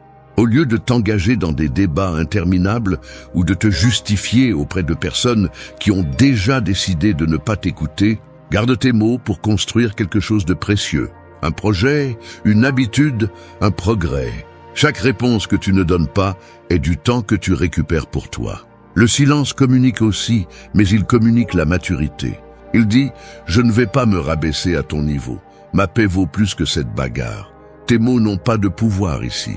C'est la force qui désarme celui qui espérait te voir brûler. » Lorsque le silence est maintenu avec fermeté, il devient plus éloquent que 1000 discours. Dans la pratique quotidienne, cela signifie apprendre à choisir tes batailles.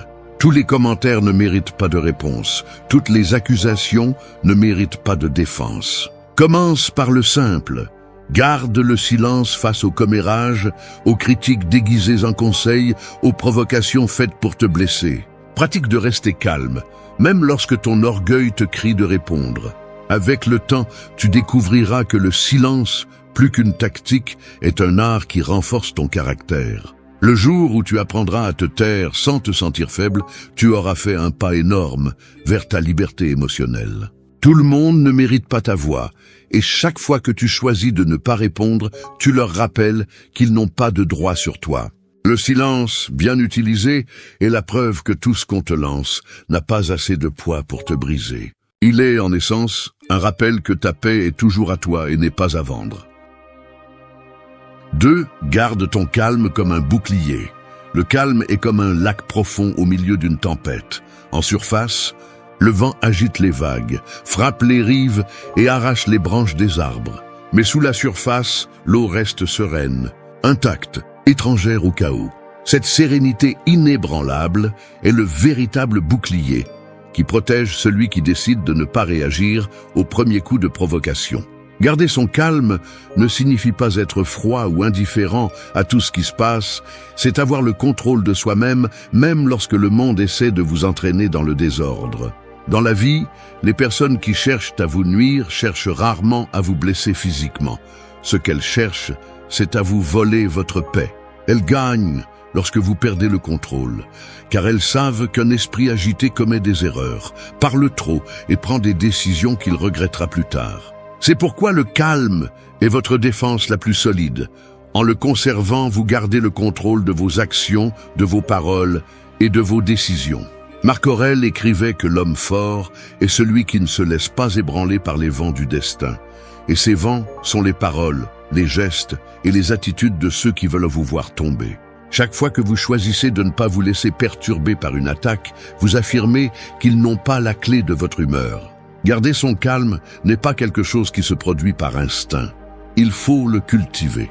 Commencez par reconnaître les premiers signes de colère. Le pouls qui s'accélère, les muscles qui se tendent, la respiration qui s'accélère. Dès que vous les remarquez, respirez profondément et donnez-vous un peu d'espace avant de répondre. Ce petit répit est le moment où vous choisissez entre réagir impulsivement ou répondre intelligemment. Le calme est aussi un signe de respect envers soi-même. Lorsque vous choisissez de ne pas crier ou de ne pas vous laisser emporter par la colère, vous vous prouvez que votre dignité est au-dessus des caprices des autres. Épictète disait que celui qui vous provoque ne vous fait pas de mal. Il vous offre seulement une invitation à perdre le contrôle, et c'est à vous d'accepter ou non cette invitation. En pratique, cela signifie ne pas laisser chaque commentaire vous déstabiliser. Si quelqu'un cherche à vous humilier devant les autres, gardez un ton bas et des mots mesurés, car rien ne déconcerte plus l'agresseur que de voir qu'il ne parvient pas à vous briser. Si une situation devient insupportable, retirez-vous avant d'exploser.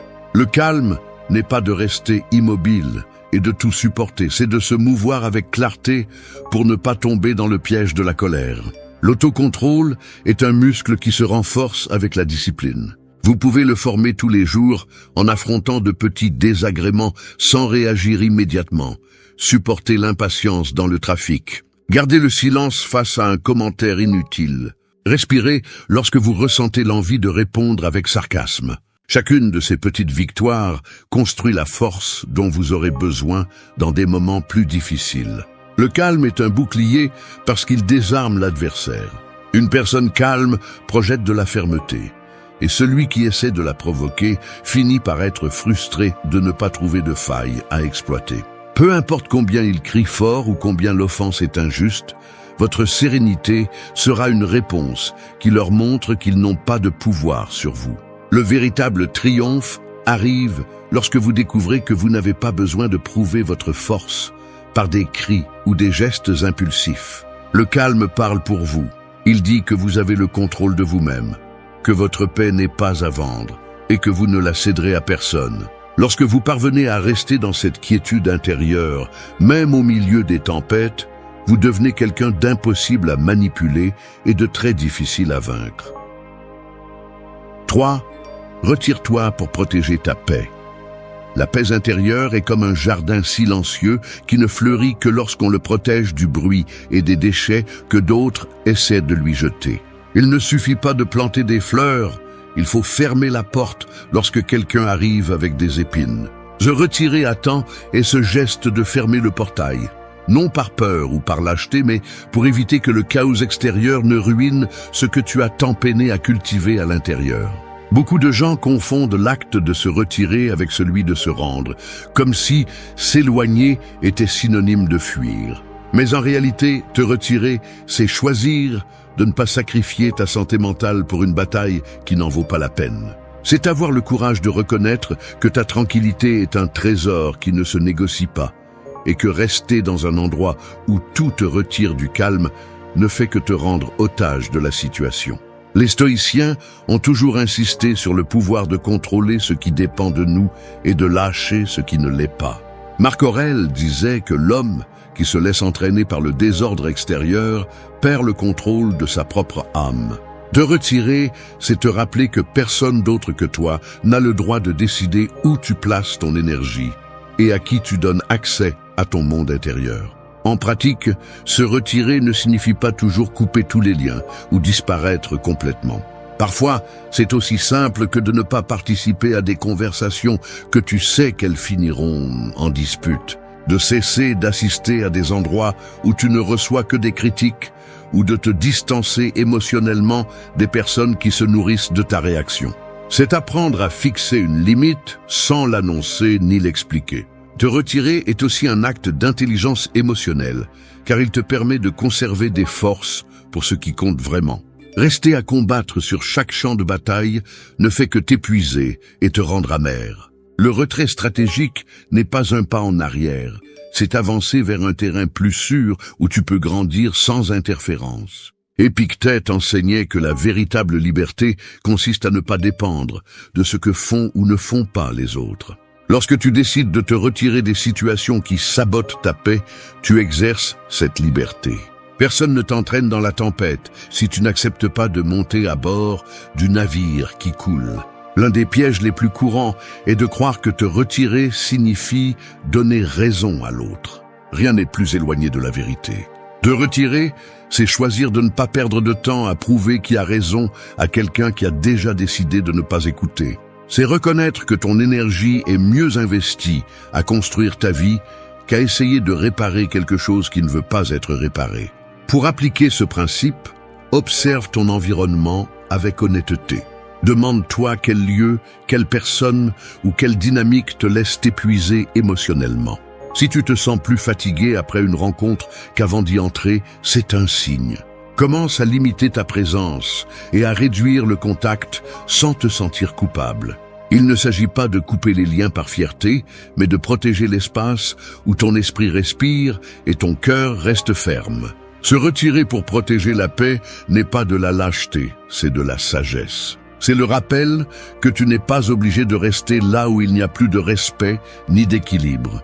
Parfois, la plus grande preuve de force est de te retirer sans bruit, sans dispute, sans explication, en laissant le silence et ton absence parler pour toi. Celui qui n'a pas su prendre soin de ta présence, tôt ou tard, ressentira le vide que tu as laissé pendant que tu continues à avancer avec la sérénité intacte.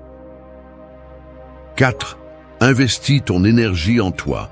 L'énergie personnelle est comme l'eau d'une source. Si tu la laisses couler vers les marécages des conflits inutiles, elle se trouble et disparaît dans les broussailles. Mais si tu la canalises vers ton propre terrain, elle fait jaillir des jardins là où il n'y avait auparavant que de la terre sèche. Chaque fois que tu choisis où dépenser ton attention, tu décides si tu nourriras la croissance ou l'épuisement. Investir ton énergie en toi n'est pas de l'égoïsme.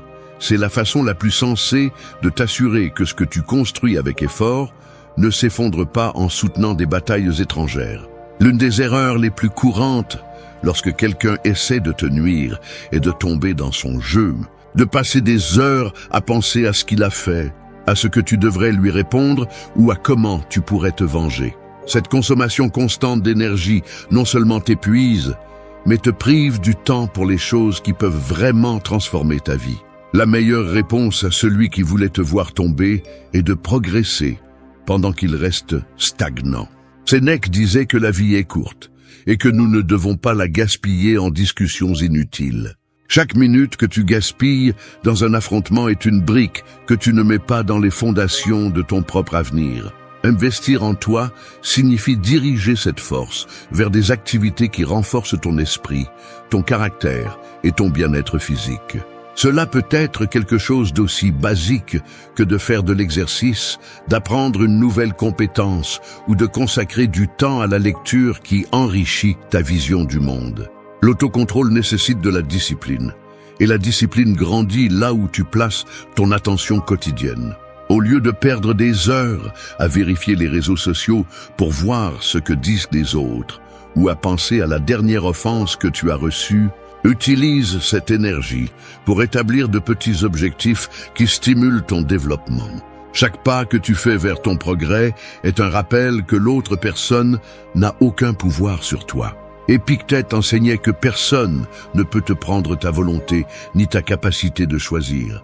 Et cela inclut la décision de ne pas donner ton énergie à celui qui ne la mérite pas. Dirige ton attention vers tout ce qui dépend de toi, ta santé, tes habitudes, ton caractère. La force que tu obtiendras de cet effort silencieux sera beaucoup plus efficace que n'importe quel mot que tu pourrais lancer en réponse. En pratique, commence par observer où tu dépenses ton temps et quelles personnes occupent ton esprit lorsqu'elles ne sont pas présentes. Demande-toi si cette dévotion te rapproche de ce que tu veux être ou te maintient ancré dans un conflit sans sens. Puis fais des ajustements conscients. Réduis le contact avec ce qui ne t'apporte rien, établis des horaires pour te concentrer sur tes projets et entoure-toi de choses qui nourrissent ta croissance, pas de problèmes étrangers. Investir en toi implique aussi de prendre soin de ton état émotionnel. Cela signifie apprendre à te déconnecter du bruit extérieur et à trouver des moments de calme pour réfléchir à tes objectifs. Un esprit en paix est plus productif et plus fort pour affronter les défis qui comptent vraiment. Quand quelqu'un essaie de te nuire et voit qu'au lieu de te laisser abattre, tu utilises cette expérience comme carburant pour avancer, il découvre qu'il a perdu toute influence sur ta vie. Ta croissance devient une réponse silencieuse, impossible à ignorer. L'indifférence devient alors une déclaration. Je n'ai pas de temps pour toi, parce que je suis occupé à construire quelque chose de mieux pour moi.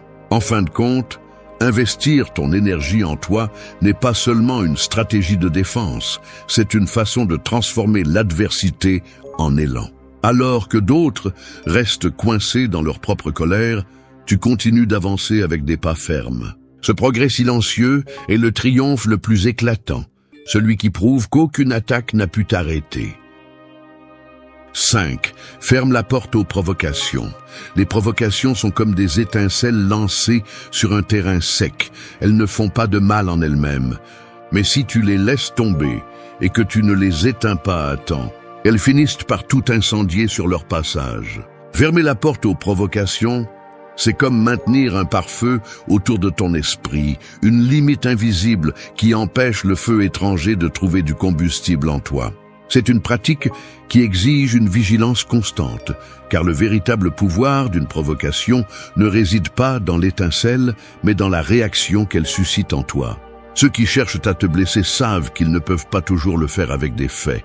Alors, ils ont recours à des mots calculés pour te faire perdre le contrôle. Il suffit d'une moquerie, d'une insinuation ou d'un geste pour allumer la colère de quelqu'un qui n'est pas préparé. Mais lorsque tu apprends à détecter ces tentatives et que tu décides de ne pas participer à leur jeu, tu leur enlèves la seule ressource qu'ils avaient.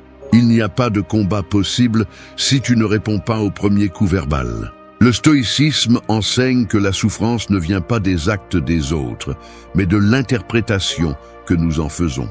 Épictète insistait sur le fait que personne ne peut te forcer à te mettre en colère. On te propose seulement l'opportunité de réagir, et c'est à toi de décider si tu l'acceptes. Fermer la porte aux provocations, c'est comprendre que la provocation n'existe que lorsque tu lui donnes une place en toi. Dans la pratique quotidienne, cela signifie apprendre à reconnaître le moment où quelqu'un essaie de t'entraîner dans une dispute inutile. C'est remarquer le ton avec lequel on te parle, les mots qu'on choisit pour toucher tes points faibles et refuser d'entrer dans cette dynamique. Tu n'as pas à te justifier, ni à expliquer pourquoi tu décides de ne pas répondre. Il suffit de te retirer émotionnellement de la conversation, de garder un ton neutre ou simplement de garder le silence. Prendre soin de cette porte implique également de travailler sur toi-même pour qu'il ne soit pas si facile pour les autres de trouver tes points faibles. Si tu sais que certaines critiques te blessent plus que la normale, consacre du temps à renforcer ce domaine de ta vie. Plus tu es sûr de qui tu es et de ce que tu vaux, moins il y aura de combustible pour que la provocation allume un conflit. Sénèque conseillait de ne pas laisser les paroles des autres nous faire du mal, car cela reviendrait à leur accorder un pouvoir qu'ils ne possèdent pas. En te souvenant de cela, chaque provocation que tu décides d'ignorer devient un acte de maîtrise de soi. Tu dis « Je ne vais pas laisser ton poison trouver une place en moi ». Un autre aspect important est d'apprendre à identifier les situations qui ont tendance à se répéter et qui te poussent généralement à réagir. Cela peut être une réunion avec des personnes conflictuelles, une conversation qui finit toujours par des disputes ou même des commentaires sur les réseaux sociaux. Anticiper le terrain où les provocations ont tendance à apparaître te permet de préparer une réponse plus froide et d'éviter d'être pris au dépourvu. Fermer la porte, ce n'est pas fuir la réalité ni permettre les injustices, c'est décider de ne pas gaspiller ton énergie dans des combats qui ne mènent à aucune solution. Lorsque tu y parviens, tu te rends compte que le véritable pouvoir réside dans ta capacité à choisir où t'impliquer. Chaque fois que tu ne réponds pas, tu affaiblis le provocateur, car la provocation meurt lorsqu'elle ne trouve pas d'écho. Avec le temps, tu découvriras que cette attitude ne te protège pas seulement des conflits externes, mais améliore également ta paix intérieure. L'esprit cesse d'être en alerte à chaque mot offensant. Le cœur bat plus calmement et la vie devient plus légère. C'est la victoire silencieuse que recherchaient les stoïciens. Ne pas permettre que l'étranger vole ta sérénité. 6. Choisis l'indifférence comme arme. L'indifférence est comme un mur de glace face au feu. Le feu crie, crépite, lance des étincelles pour attirer ton attention. Mais le mur reste intact, froid, sans réagir, jusqu'à ce que le feu s'éteigne seul par manque d'air. C'est ainsi que l'indifférence agit face à ceux qui tentent de te provoquer. Il ne s'agit pas de faire semblant de ne rien ressentir, mais de ne pas permettre que ce qu'ils font ait le pouvoir de modifier ta trajectoire. C'est la décision consciente de ne pas leur donner le privilège de t'affecter. Beaucoup de gens confondent l'indifférence avec l'apathie, comme si c'était de l'insensibilité. En réalité, l'indifférence est une stratégie, une forme d'autoprotection qui coupe le lien émotionnel avec ce qui ne mérite pas ton énergie.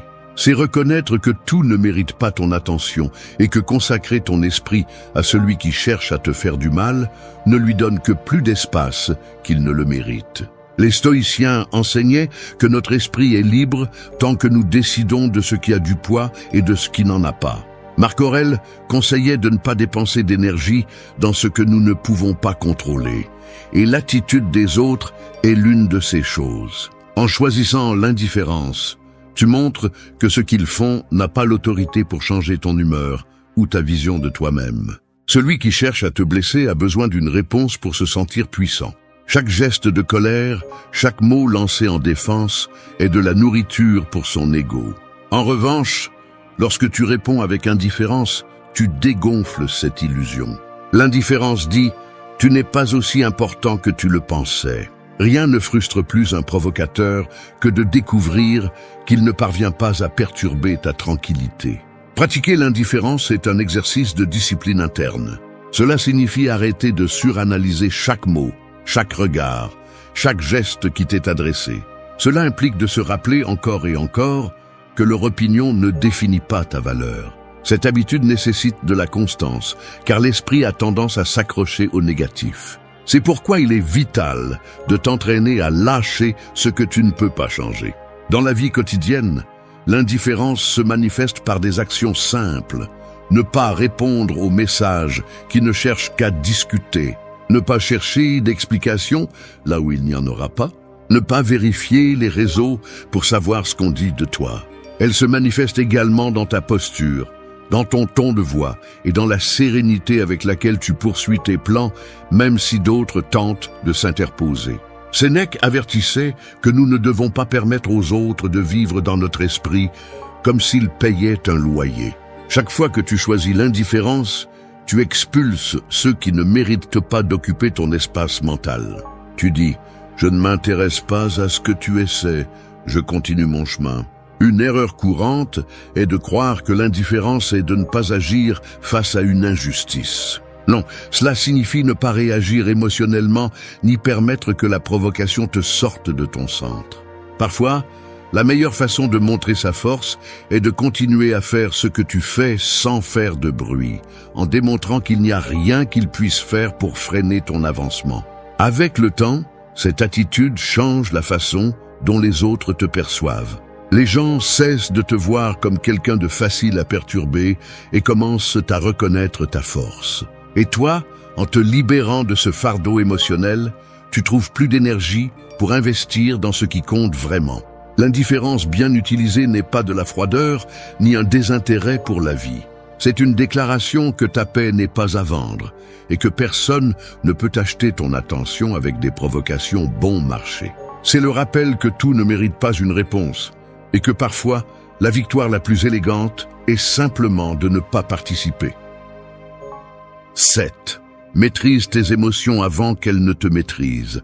Les émotions sont comme des chevaux sauvages, puissants, pleins d'énergie et capables de t'emmener loin. Mais si tu ne les domptes pas, ils peuvent se déchaîner et t'entraîner sur des chemins dangereux, jusqu'à te laisser épuisé ou blessé. Maîtriser tes émotions ne signifie pas les réprimer ni prétendre qu'elles n'existent pas. Cela signifie apprendre à tenir les rênes pour qu'elles te servent au lieu de te gouverner. Celui qui essaie de te faire du mal parie souvent sur le fait que tu perdras le contrôle, car il sait qu'une personne dominée par la colère, la peur ou le ressentiment devient son propre ennemi.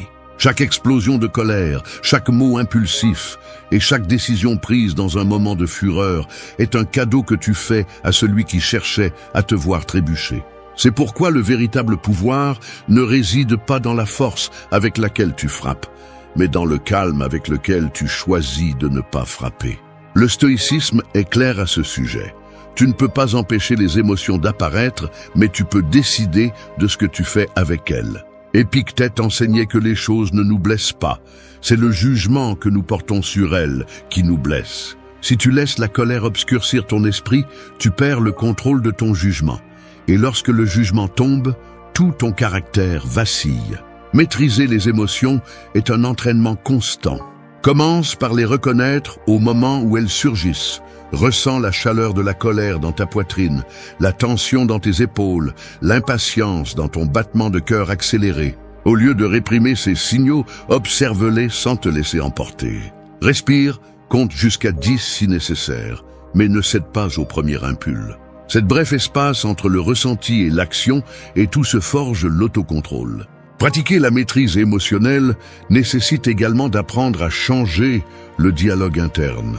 Au lieu de dire « c'est insupportable » ou « je ne peux plus », et c'est difficile, mais je peux le gérer.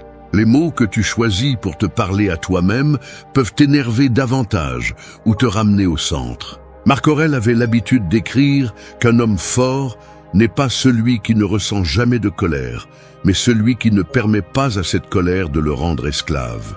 Cela implique d'avoir la discipline pour t'arrêter lorsque l'émotion pousse à réagir immédiatement. La réaction peut sembler satisfaisante sur le moment, mais elle entraîne souvent des conséquences qui durent bien plus longtemps que le plaisir momentané de se défouler. Dans la vie quotidienne, la maîtrise émotionnelle se remarque dans ce que tu décides de ne pas dire, dans les messages que tu n'envoies pas, dans les gestes que tu choisis de ne pas montrer et dans les disputes que tu décides de ne pas alimenter.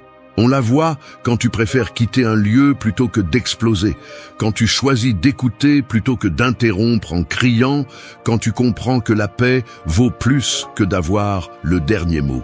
Sénèque avertissait que la colère est une folie passagère. Chaque fois que tu choisis de ne pas céder à cette folie, tu te prouves que tu es plus fort que ton impulsion.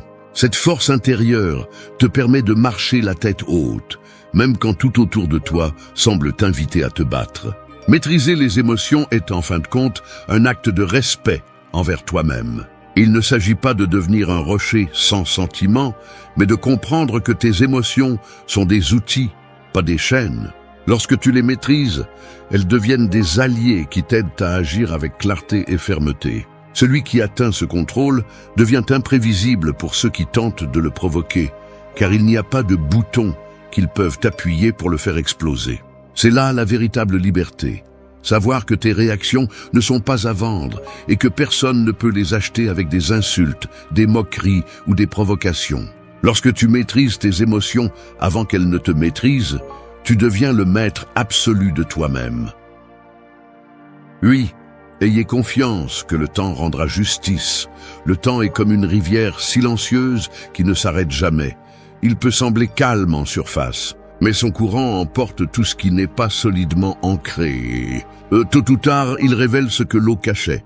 Avoir confiance en le temps, c'est accepter que tout ne se résout pas instantanément et que certaines batailles sont gagnées simplement en attendant que la rivière suive son cours. Celui qui essaie de vous faire du mal cherche généralement des résultats immédiats. Il veut vous voir réagir, perdre le contrôle, répondre avec colère. Mais lorsque vous choisissez d'attendre et de garder votre calme, vous lui retirez cette satisfaction. Le temps finit par montrer qui a agi avec dignité et qui a laissé le poison le consumer. Vous n'avez pas besoin de prouver quoi que ce soit sur le moment, car les actes parlent plus fort lorsque la poussière retombe. Le stoïcisme nous rappelle que nous ne contrôlons ni les événements extérieurs, ni le destin des autres, mais que nous pouvons contrôler la manière dont nous répondons et le chemin que nous choisissons. Marc Aurèle conseillait de ne pas s'obséder par la justice immédiate, car l'univers a son propre ordre, même s'il met du temps à se manifester. Avoir confiance en le temps ne signifie pas rester les bras croisés, mais continuer à grandir pendant que les conséquences naturelles atteignent chacun. En pratique, cela signifie ne pas s'épuiser à chercher la revanche, ni à dépenser de l'énergie à prouver que vous avez raison. La vie, avec le temps, révèle la vérité. Celui qui ment se prend dans ses propres mensonges. Celui qui blesse reste pris dans sa propre amertume. Vous, pendant ce temps, avancez en silence, renforcé par la patience. Sénèque avertissait que la colère est impatiente, mais la sagesse sait attendre. La patience n'est pas de la passivité. C'est une force qui vous permet de rester ferme pendant que tout se met en place. Le temps met chacun à sa place, même si ce n'est pas au moment où vous le souhaiteriez. Lorsque vous apprenez à avoir confiance en le temps, le ressentiment perd de sa force. Vous n'avez plus besoin de régler des comptes, car vous savez que la vie le fera pour vous. Cela vous libère du fardeau de surveiller l'autre et vous permet de vous consacrer à la construction de votre propre chemin. Au final, c'est la victoire la plus sereine. Voir que vous avez continué à avancer pendant que le temps s'occupait de démasquer ce qui devait être révélé.